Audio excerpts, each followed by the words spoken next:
इस बुलेटिन के प्रस्तुतकर्ता हैं टारगेट आईएएस कोचिंग। आपकी सफलता ही हमारा लक्ष्य।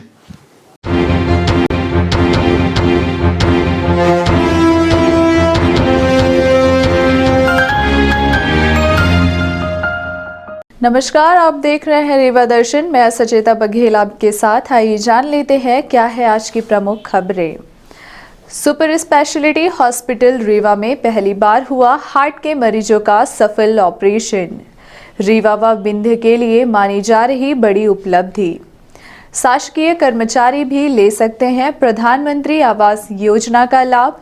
लोगों को जानकारी देने नगर निगम द्वारा चलाया जा रहा जागरूकता कार्यक्रम। जीवनदायिनी कहे जाने वाली अस्पतालों में पर्ची कटवाने परेशान हो रहे मरीज व उनके परिजन। मामला जिला चिकित्सालय का। और एनएसयूआई छात्र संगठन द्वारा निजी शिक्षण संस्थानों में हो रही लूट को लेकर कलेक्टर को सौंपा ज्ञापन। आइए जान लेते हैं इन खबरों को विस्तार से।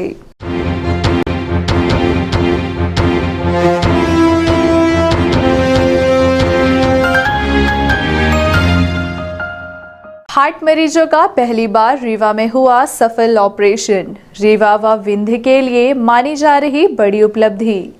हृदय रोगियों के लिए जीवनदायिनी सिद्ध हो रहा सुपर स्पेशलिटी हॉस्पिटल। यहां पदस्थ चिकित्सकों की सहृदयता व इलाज दोनों मरीजों के लिए आशा और उम्मीद की बड़ी किरण बन गई है। जिस तरह से लगातार सुपर स्पेशलिटी के डॉक्टर नित नए आयाम गढ़ रहे हैं, वह स्वास्थ्य के क्षेत्र में बड़ी उपलब्धि के तौर पर देखा जा रहा है। सुपर स्पेशलिटी हॉस्पिटल पदस्थ हृदय रोग के चिकित्सकों में हृदय रोग के 3 मरीजों का सफल ऑपरेशन करके रीवा की झोली में एक और कामयाबी डाल दी है। चिकित्सकों की इस सफलता के बाद विंध्य क्षेत्र में चिकित्सा के क्षेत्र में अपार संभावनाएं देखी जा रही हैं। इस बात से विंध्य व आसपास के लोग अत्यंत खुश हैं। इस उपलब्धि भरे कार्य के लिए हृदय विशेषज्ञ डॉक्टर एसके त्रिपाठी व उनकी पूरी टीम को रीवा दर्शन की तरफ से हार्दिक बधाई व शुभकामनाएं। आप इसी तरह से नित नए आयाम गढ़ते रहें और रीवा व विंध्य का नाम रोशन कर मरीजों की सेवा में तत्पर रहें। सुपर स्पेशलिटी हॉस्पिटल में पदस्थ हृदय रोग विशेषज्ञ डॉक्टर एसके त्रिपाठी ने इस बड़ी उपलब्धि के संबंध में पत्रकार वार्ता के माध्यम से पत्रकारों को अवगत कराते हुए बताया कि हार्ट के मरीजों का जो सफल ऑपरेशन किया गया है वह रीवा के लिए बड़ी उपलब्धि है। इस तरह से ऑपरेशन नागपुर व दिल्ली समेत बड़े शहरों में होते हैं, लेकिन अब जिस तरह से रीवा में हार्ट के सफल ऑपरेशन व इलाज शुरू किए जा रहे हैं, उससे ऐसा माना जा रहा है कि रीवा वासियों को नागपुर दिल्ली नहीं जाना पड़ेगा, बल्कि वहां से लोग इलाज कराने रीवा आएंगे। डॉक्टर श्री त्रिपाठी ने यह भी बताया कि इस बीमारी में मरीज की धड़कन हार्ट में शॉर्ट सर्किट के कारण 150 से अधिक हो जाती है, जिसका इलाज पहली बार रीवा में किया गया है। डॉक्टर एसके त्रिपाठी ने यह भी बताया कि उन्होंने अपने सहयोगी चिकित्सक डॉक्टर कुश भगत के मार्गदर्शन में यह सफल ऑपरेशन किया है। डॉक्टर भगत कुश जयपुर के रहने वाले हैं। कल हमने 3 पेशेंट्स का इलेक्ट्रोफिजियोलॉजी स्टडी और रेडियो फ्रिक्वेंसी एब्लेशन किया। बेसिकली ये प्रोसीजर हम लोग ऐसे पेशेंट्स में करते हैं जिनके हार्ट के जो इलेक्ट्रिकल सर्किट होता है, अगर हम लेमैन में बोलें तो हार्ट के जो इलेक्ट्रिकल सर्किट होता है उसका एक खास पैटर्न होता है। कुछ पेशेंट्स में ऐसा होता है कि शॉर्ट सर्किट्स बन जाते हैं हार्ट के अंदर। वो शॉर्ट सर्किट्स कभी कभी एक्टिवेट होते हैं और हार्ट की जो धड़कन है वो काफ़ी तेज़ बढ़ जाती है। नॉर्मली हार्ट की धड़कन 60 to 100 होती है। ऐसे पेशेंट्स में हार्ट की धड़कन 150 से ज़्यादा हो जाती है। मोस्टली तो 200 से ज़्यादा धड़कन के साथ हमारे पास आते हैं। पेशेंट बहुत ही ज़्यादा परेशानी में होते हैं, उनको पैल्पिटेशंस होते रहते हैं, पसीना आता रहता है। तो हम लोग उनको इंजेक्शन देते हैं और वो धड़कन की नॉर्मलाइज होती है, उसके बाद घर भेजते हैं। तो ये उनका पूरी लाइफ लॉन्ग चलता रहता है, क्योंकि इंजेक्शन देना कोई इलाज नहीं है, क्योंकि वो शॉर्ट सर्किट जो हार्ट में बने हुए हैं वो तो बने ही रहते हैं। तो ऐसे केस में हम लोग क्या करते हैं कि उसमें कुछ कैथेटर्स की मदद से हम लोग उसमें हार्ट के अंदर कैथेटर्स डालते हैं और वो कैथेटर से हार्ट की इलेक्ट्रिकल एक्टिविटी को हम लोग चेक करते हैं, कहाँ पे शॉर्ट सर्किट है उसको देखते हैं और उस शॉर्ट सर्किट को देखने के तरीकों को हम लोग बोल देते हैं इलेक्ट्रोफिजियोलॉजिकल स्टडी, और उसको अगर जो सर्किट्स हैं उसको ब्रेक करने की विधि है radio frequency ablation. Radio frequency एक एनर्जी होती है जिससे हम उस टिश्यू को हम लोग ब्रेक करते हैं या उस सर्किट को हम लोग ब्रेक करते हैं। एक बार अगर सर्किट ब्रेक हो गया तो वो पेशेंट क्योर हो जाता है, फ्यूचर में कभी भी उसको धड़कन की प्रॉब्लम नहीं रहती। तो ये बहुत ही अच्छी मेथड है, क्योंकि पेशेंट का बार बार हॉस्पिटल आना जो है वो ख़त्म हो जाता है। पेशेंट को बार बार हॉस्पिटल आने की ज़रूरत नहीं है रेडियो फ्रिक्वेंसी एब्लेशन के बाद।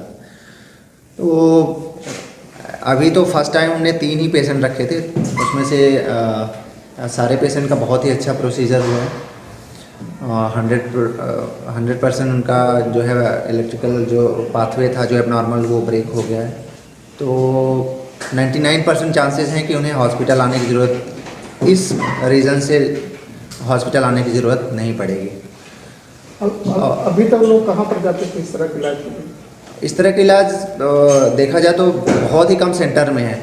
हम लोग जैसे यहाँ के पेशेंट नागपुर या जबलपुर या दूसरी आसपास जाते हैं तो वहाँ भी ये मेथड से इलाज हो ही नहीं रहा। होता भी है तो बहुत दूर से टीम आती है, महीने में 1 आध बार या कुछ तो ही हो पाता है। तो मेट्रो सिटीज़ में भी हर जगह पॉसिबल नहीं, कुछ मेट्रो सिटीज़ में है और सेकंड टायर सिटीज़ में ही ये हो रहा है। तो रीवा के लिए तो एक बहुत ही बड़ी बात है कि बेसिक लक्षण क्या होते हैं, जैसे कोई आम आदमी नहीं जान पाता? बेसिकली अगर हार्ट की धड़कन बढ़ेगी तो ऐसा हो ही नहीं सकता कि उसको पता न चलेगी। ये ऐसी बीमारी है कि उसको पता चलना ही है और हॉस्पिटल आना ही पड़ेगा। नहीं, माइक्रो लेवल पे जब सूक्ष्म से जैसे शुरुआत में प्रारंभ में कैसे? इसमें प्रारंभ नहीं होता है, इसमें होता है तो प्रॉब्लम स्टार्टिंग से ही एग्जैक्टली सडन प्रॉब्लम होती है। इसमें ऐसा नहीं है कि शुरुआत है फिर वो बढ़ रही बीमारी, ऐसा कुछ नहीं है। वो प्रॉब्लम है तो है, इस तरह की नहीं होती, ऐसा नहीं होता। उसमें सडनली प्रॉब्लम होती है और वो प्रॉब्लम हर बार ही सेम तरह की होती है। तो हर बार सेम प्रॉब्लम होती है और उसी प्रॉब्लम से हॉस्पिटल को उसमें बार बार हॉस्पिटल शॉर्ट सर्किट नाम है। बिल्कुल। ये किस तरह मतलब किस उम्र तक के लोगों में खतरा ज़्यादा रहता है? इस बहुत सारे टाइप के हार्ट के बढ़ने की बीमारियां होती हैं। कुछ धड़कन की बीमारियां जो हैं वो बचपन में ज़्यादा होती हैं, कुछ अधेड़ उम्र में होती हैं, कुछ ओल्ड एज में होती हैं। तो जनरली जो एब्लेट करने जो सक्सेसफुली एब्लेट कर पाते हैं वो मोस्टली जो दिल के धड़कन की प्रॉब्लम जो होती है वो बच्चों में और अधेड़ उम्र में होती है। करते हम ओल्ड एज वालों में भी हैं, लेकिन उसमें सक्सेस रेट थोड़ा सा कम होता है।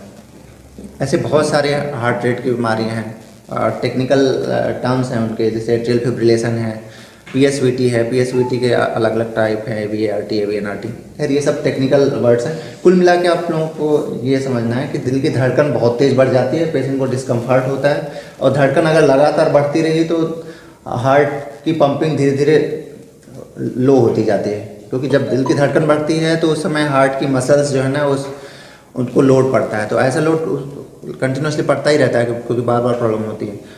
तो उसकी वजह से हार्ट की मसल्स वीक हो जाती हैं और बाद में पेशेंट को हार्ट फेलियर हो सकता है। रीवा में कितने केसेस आप देख चुके हैं? रीवा में बहुत सारे केस हैं, हर OPD में 1-2 केस आते हैं। चूँकि ये एक बहुत ही स्पेशलाइज्ड ब्रांच है और ये प्रॉब्लम वैसे तो रेयर है, पर चूँकि हमारा टर्शियरी सेंटर है इसलिए हमारे पास घूम फिर के बहुत सारे पेशेंट OPD में तो आते ही हैं। सर अभी ऑपरेट करने में कितना टाइम लगा? वैसे लॉन्ग ड्यूरेशन लगता है इसमें, पर एक एक्सपर्ट के साथ में हमने किया है तो ज़्यादा टाइम हमें इसमें नहीं लगा। 1 से 1.5 घंटे एक प्रोसीजर में लगे, तो 4.5 से 5 घंटे में हमने तीनों प्रोसीजर किए। टीम में कौन कौन टीम में मैं था, मैं जो सीनियर जिनको बुलाया था वो हाईली एक्सपर्ट हैं सारे टैकी एरिथमियास के लिए। 3D मैपिंग भी की हुई है उन्होंने। डॉक्टर कुश भगत जयपुर इटर्नल हार्ट सेंटर के हैं, वहाँ का बहुत बड़ा हॉस्पिटल है वहाँ के। और साथ में हमारे टेक्नीशियन हैं, काफ़ी एक्सपर्ट हैं दोनों, सत्यम पंडित और जय नारायण मिश्रा। तो ये हमारी टीम थी, बाकी हमारी सिस्टर्स। तो अब ये प्रोसीजर्स होंगे क्योंकि कम लोग होते हैं और कोई ऐसा इमरजेंसी नहीं है कि आज पेशेंट आए और आज ही करना है, इसलिए हम पेशेंट्स को पेशेंट का नंबर रखेंगे, उनको एक खास डेट में बुलाएंगे, तो मंथली धीरे धीरे करके हमारे पेशेंट्स का सबका एब्लेशन हम लोग करते रहेंगे। तीनों पेशेंट रीवा से थे? हाँ, तीनों रीवा के थे, तीनों बिल्कुल पास ही हैं। कुछ दो रीवा के थे, एक गुड़ के थे। अभी सर वो कहते हैं उनकी क्या? तीनों बिल्कुल ठीक है। अच्छा, उनकी उम्र कितनी रही होगी? एक मिस्टर शुभम है, उनकी एज 30 के अराउंड है। एक मिसेस निर्मला है, अराउंड 40 ईयर है। एक मिस्टर इंद्रमणि है, उनकी अराउंड 60 ईयर है। ऐसी कोई वजह नहीं है, मतलब बेसिकली ये जन्मजात अपन मान सकते हैं, क्योंकि वो सर्किट्स बचपन से ही होते हैं। ऐसी कोई वजह नहीं जिसको हम परहेज या किसी ऐसी चीज़ से जिसको बंद कर देंगे तो वो चीज़ नहीं होगी। मतलब ये बीमारी जन्मजात है, बिल्कुल। सुपर स्पेशलिटी हॉस्पिटल में हुए बड़े ऑपरेशन की उपलब्धि को लेकर हॉस्पिटल के प्रभारी अधीक्षक डॉक्टर अक्षय श्रीवास्तव से बात की गई तो उन्होंने चिकित्सकों को शुभकामनाएं दी और कहा कि सुपर स्पेशलिटी हॉस्पिटल में मरीजों की बेहतरी के लिए अनेकों प्रयास किए जा रहे हैं, फिर चाहे वो चिकित्सकों की भर्ती को लेकर हो या फिर नर्स भर्ती के अलावा हॉस्पिटल में बड़ी से बड़ी जांच के लिए इक्विपमेंट उपलब्ध कराना हो। इस मामले को बड़ी ही गंभीरता से लिया जा रहा है। हमारे यहाँ ये सुपर स्पेशलिटी हॉस्पिटल है जिसमें रोज़ नई चीज़ें हम लोग कर रहे हैं और इंक्लूड कर रहे हैं, जिससे कि हम रीवा के शहरवासियों को ज़्यादा से ज़्यादा लाभ दे सकें। इसी तारतम्य में जैसा कि हमारे डॉक्टर साहब ने बताया, हमारे डॉक्टर साहब हैं कार्डियोलॉजिस्ट डॉक्टर सुशील कुमार त्रिपाठी, जैसा कि इन्होंने बताया कि ये रेडियो एब्लेशन थेरेपी यहाँ स्टार्ट की गई है। हमने 3 केसेस किए हैं। इन रेडियो एब्लेशन के द्वारा हमने कार्डियक केसेस, जो टेकीकार्डिया वाले केसेस हैं, उनको ट्रीटमेंट दिया है। हमारा मेन उद्देश्य इस हॉस्पिटल का यही है कि हम ऐसी सभी बीमारियों का इलाज, नॉर्मल बीमारियों के इलाज तो सभी जगह संभव है, मगर हम ऐसी बीमारियों को अपने कार्य में इंक्लूड करें जिसका इलाज यहाँ या यहाँ आसपास के क्षेत्रों में उपलब्ध नहीं है, जिससे कि हम मरीजों को ज़्यादा से ज़्यादा लाभ दे सकें। और हमारा कार्डियोलॉजी डिपार्टमेंट इस संदर्भ में बहुत अच्छा काम कर रहा है। न सिर्फ एंजियोग्राफी, एंजियोप्लास्टी, जिनकी संख्या इस महीने तो बहुत ज़्यादा है, बहुत सारे लोगों को हमने इमरजेंसी ट्रीटमेंट दिया है। इसके अलावा जो चीज़ें रेयर हैं, जो चीज़ें कहीं भी अच्छे क्षेत्रों, अच्छे एरिया के अलावा नहीं हो रही हैं, वो सब चीज़ें भी डॉक्टर साहब लोग स्टार्ट कर रहे हैं, हमारे कार्डियोलॉजिस्ट ने स्टार्ट किया है। डिपार्टमेंट ऑफ कार्डियोलॉजी के अलावा हमने और डिपार्टमेंट्स का भी अच्छा प्रोग्रेस किया है और हमें उम्मीद है कि ये एक सेंटर जो है वो एक रिनाउंड सेंटर के रूप में देश में सामने आएगा। और हम सिर्फ रीवा के लोगों को ही इलाज नहीं देंगे, हो सकता है कि निकट भविष्य में जैसे लोग नागपुर की ओर जाते हैं, वैसे ही इस कार्डियोलॉजी डिपार्टमेंट के इलाज के लिए लोग बाहर से रीवा शहर की तरफ लोग आएंगे और हम उनको ज़्यादा से ज़्यादा अच्छा ट्रीटमेंट दे पाएंगे। सबसे अच्छी चीज़ जो मैं कहना चाहूँगा कि हमारा डिपार्टमेंट का सक्सेस रेट हर हॉस्पिटल का सिर्फ इलाज करना या इलाजों को इंक्लूड करना ध्येय नहीं होता। ये है कि सक्सेसफुल भी होना चाहिए कि हमने इलाज किए, 5 लोगों को किया, 3 का फेल हो गया, 2 का सक्सेस हुआ, तो वो हमारा सक्सेस नहीं होगा। सक्सेस तब होगा जब हम भले ही 3 करें मगर तीनों के तीनों सक्सेस रहें। तो अभी पिछले 6 महीने या जो भी हम लोगों ने काम किया है, तो कोई भी ड्रॉबैक या कोई भी मिस हैपनिंग हमारे हॉस्पिटल्स में नहीं हुई है। हम लोगों ने बहुत अच्छा टीम वर्क के साथ काम किया है। कंस्टेंट्स हैं, स्टाफ कम है, डॉक्टर्स कम है, तो ये सब चीज़ें भी जब फुलफिल हो जाएंगी तो डेफिनेटली हम बहुत अच्छा काम करेंगे और हम देश में एक अपनी संस्था को सबसे आगे ले जाने की कोशिश करेंगे। स्टाफ के लिए जैसे कि हम लोगों ने बात किया, रेगुलरली कमिश्नर साहब और सभी हमारे जो आला ऑफिसर हैं वो प्रयास में हैं कि हम ज़्यादा से ज़्यादा डॉक्टर्स को इंक्लूड कर सकें। जैसा कि अभी 12 तारीख को इंटरव्यू होना है, जिसमें हमें उम्मीद है कि हमें CTVS सर्जन, 2 CTVS सर्जन मिल जाएंगे, जिससे कि हमारा कार्डियोलॉजी मेडिसिन डिपार्टमेंट तो रनिंग कर रहा है बट सर्जरी डिपार्टमेंट थोड़ा सा लैकिंग है। तो अगर हमारा CTVS भी चालू हो जाएगा तो हम बाईपास की सर्जरीज़, वॉस्कुलर सर्जरीज़, ये सब भी चालू कर पाएंगे। तो उम्मीद है कि 12 तारीख के बाद हमारी चीज़ें चेंज होंगी। प्लस एक नेफ्रोलॉजिस्ट भी अप्लाई किए हैं, तो हमारा नेफ्रोलॉजी डिपार्टमेंट भी चालू हो जाएगा।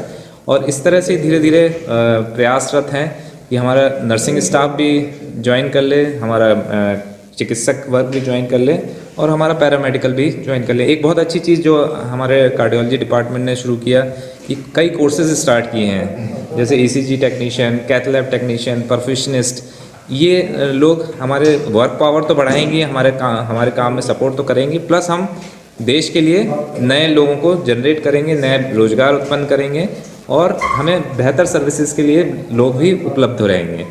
तो ये हमारा आगे का प्लानिंग है। हम जैसे जैसे चीज़ें आगे बढ़ेंगी तो ये सब चीज़ें कवर होती जाएंगी। जनरली देखा गया कि जो भी सेंटर स्टार्ट होता है पहले एक कैथ लैब होती है, किसी भी सेंटर में देख लिया जाए, उसका धीरे धीरे इसका लोड बढ़ता जाता है। जैसे यहाँ पे सारी ब्रांचेस है कार्डियोलॉजी की, ये बहुत अच्छी बात है। कार्डियोलॉजी में भी सब स्पेशलिटी है, जैसे पीडियाट्रिक कार्डियोलॉजी है, इलेक्ट्रोफिजियोलॉजी है, तो यहाँ पे भी सारी स्पेशलिटी के हैं। जैसे इलेक्ट्रोफिजियोलॉजी को मैं देख रहा हूँ तो पीडियाट्रिक कार्डियोलॉजिस्ट अभी है नहीं, 12th को 2 पीडियाट्रिक कार्डियोलॉजिस्ट यहाँ पे आ रहे हैं।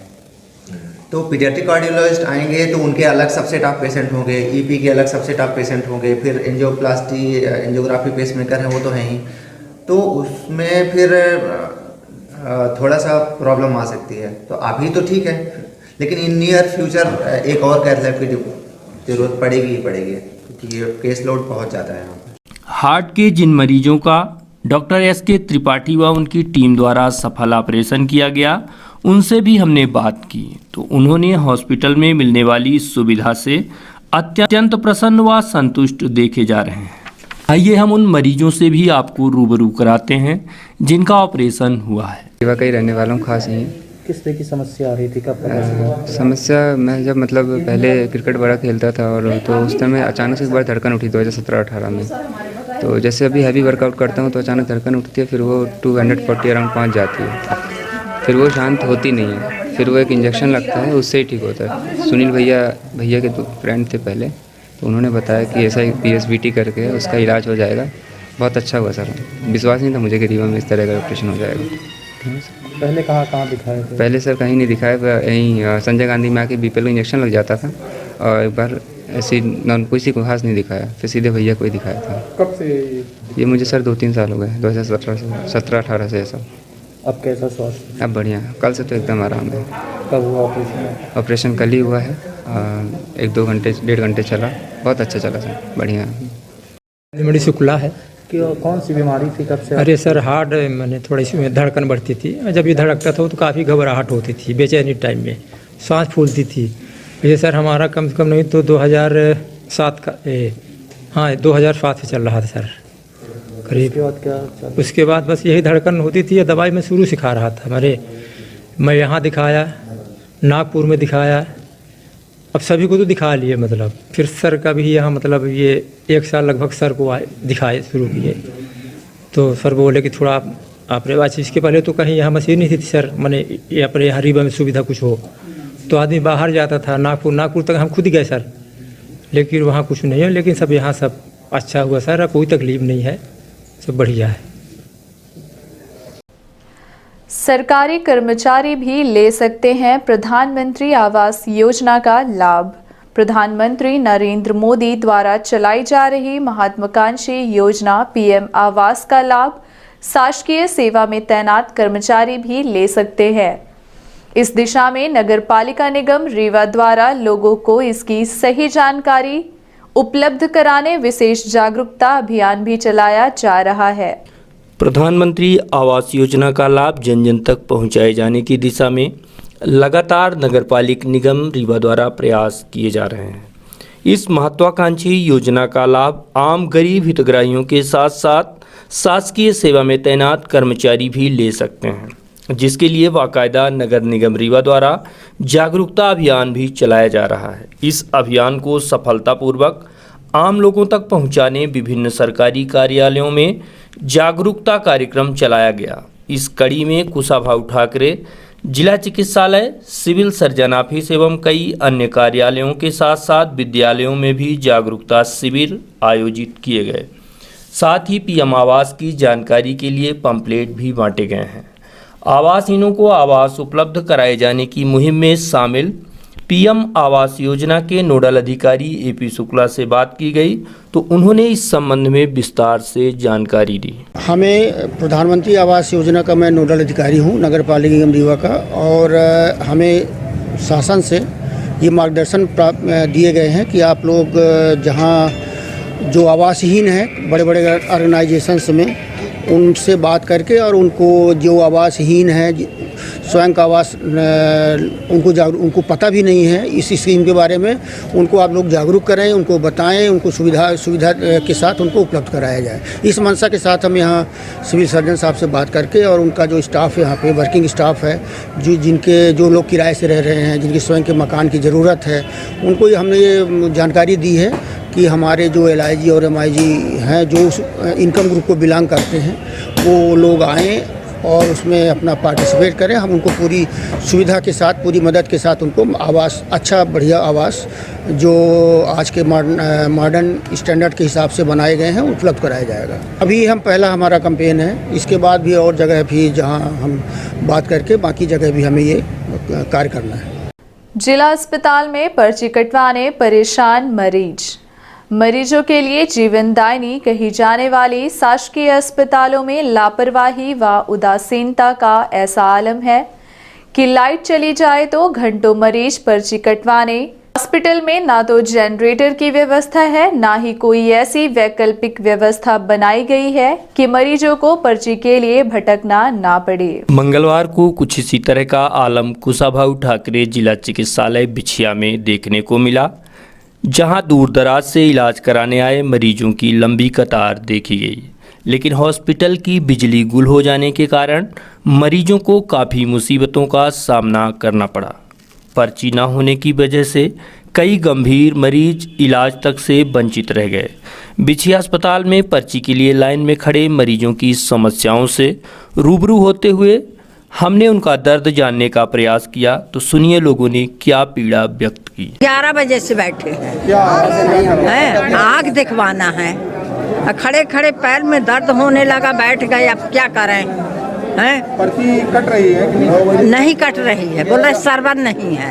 लाइटें सर्वर डाउन है। कितनी देर से खड़े हैं? हम ही 10 बजे से हम खड़े हैं, अब खड़े ना, अभी खड़े, पर्ची नहीं कटी? हाँ पर्ची नहीं, सर्वर डाउन, लाइट नहीं है। हाँ लाइट नहीं है। कितने घंटे की लाइट नहीं? 9 बजे सुबह से हम आन हैं, जब से आन तब से यहाँ पर्ची नहीं कट रही, खड़े आन। जनरेटर वगैरह भी नहीं? पता नहीं साहब, हाई जनरेटर के इन्वर्टर है, कहाँ नहीं है।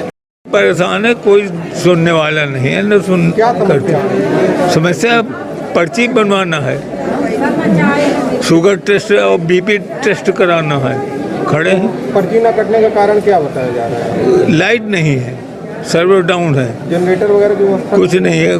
कुछ हाई होता तो चालू न करते। फिरोजाबाद हम आए हैं अपन शुगर चेक कराने। पर्ची कटवा रही है? हाँ। पर्ची नहीं कटी? अभी नहीं कटी। कितनी देर से कटी? हम 1-1.5 घंटे से खड़े। क्यों लाइन आगे नहीं बढ़ रही, कुछ बताया जा रहा है? कहते सर्वर डाउन है। लाइट का ही बता रहे हैं कि हाँ लाइट डिम है।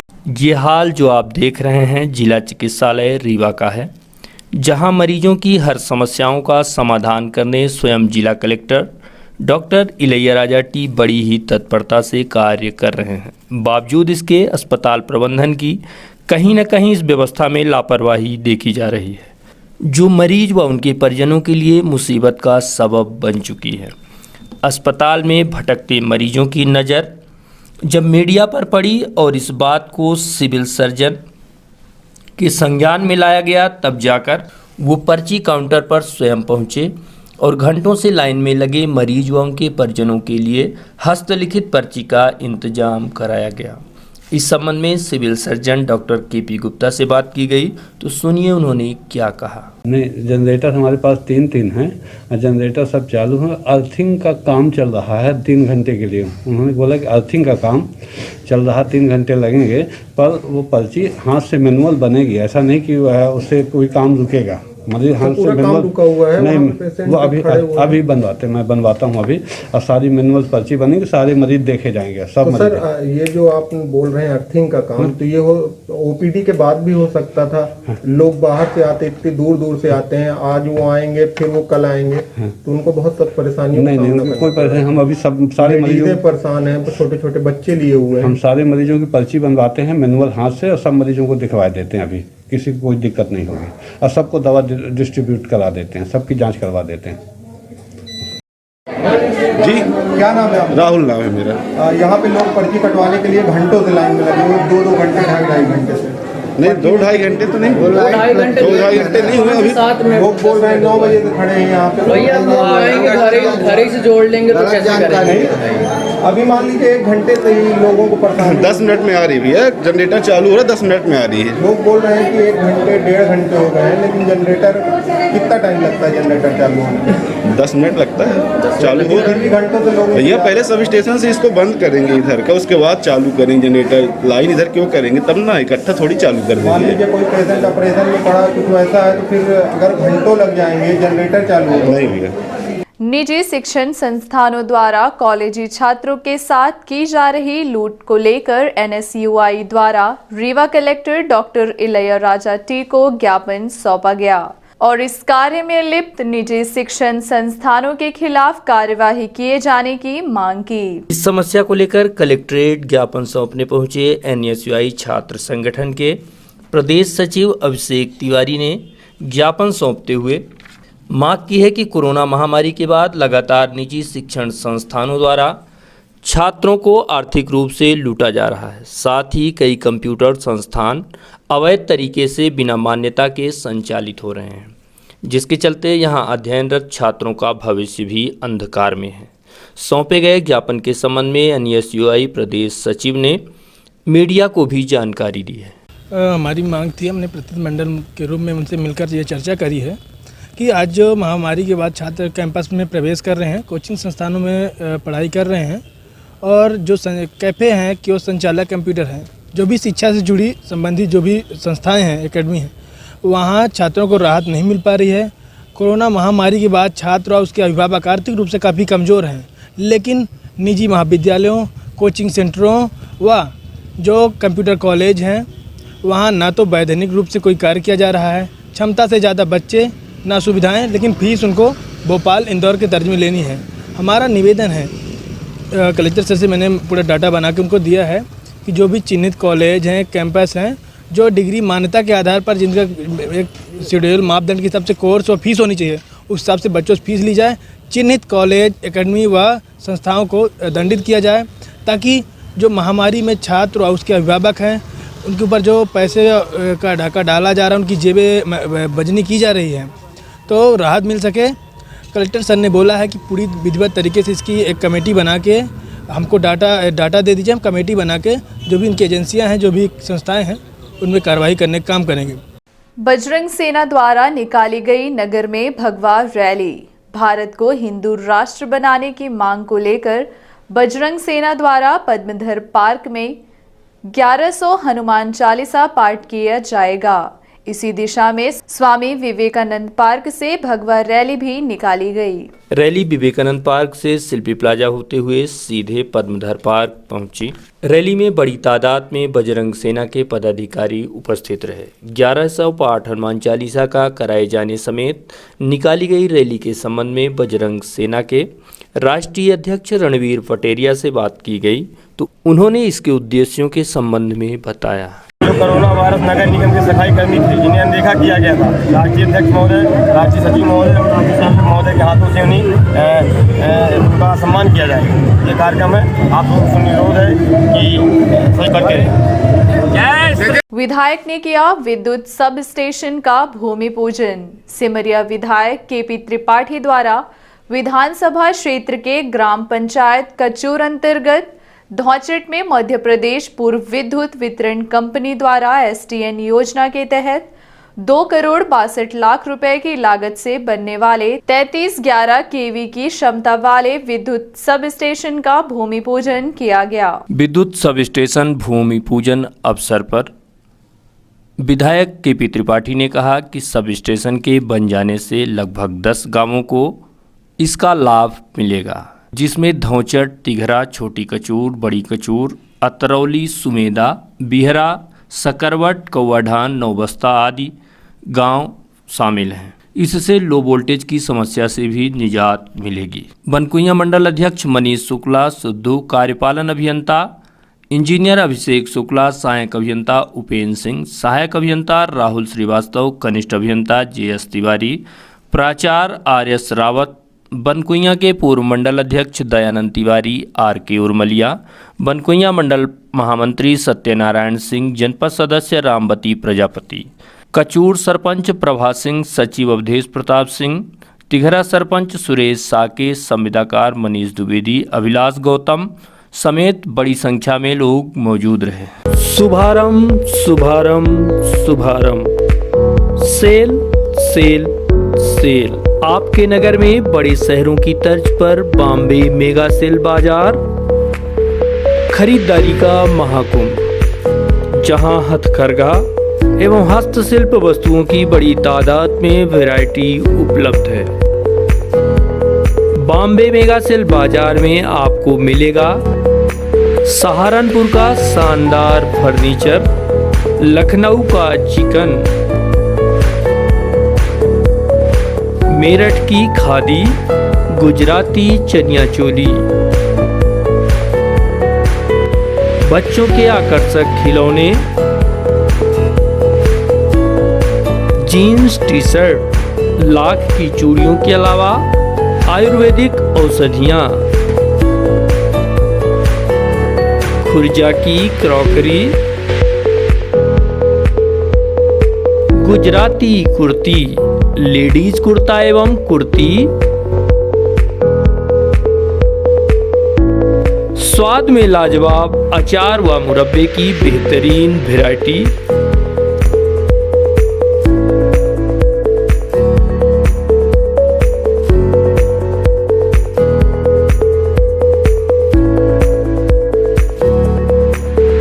साथ ही अनेकों घर गृहस्थी के सामान उपलब्ध हैं।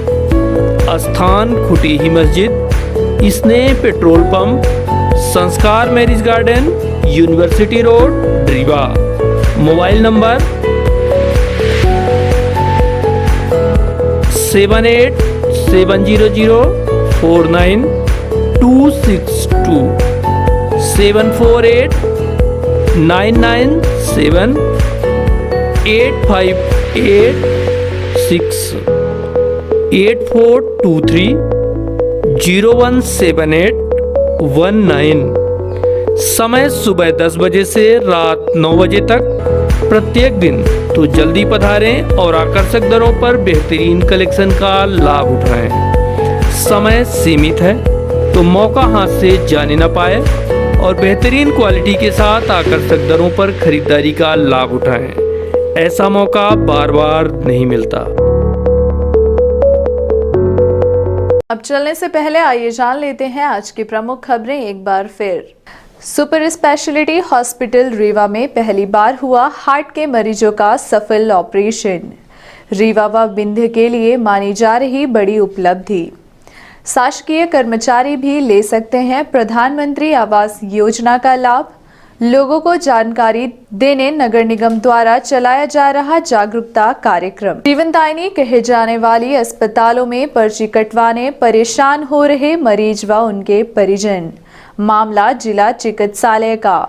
और NSUI छात्र संगठन द्वारा निजी शिक्षण संस्थानों में हो रही लूट को लेकर कलेक्टर को सौंपा ज्ञापन। तो ये थी आज की प्रमुख खबरें। आगे की खबरों के लिए बने रहे रीवा दर्शन के साथ। दीजिए हमें इजाजत। नमस्कार।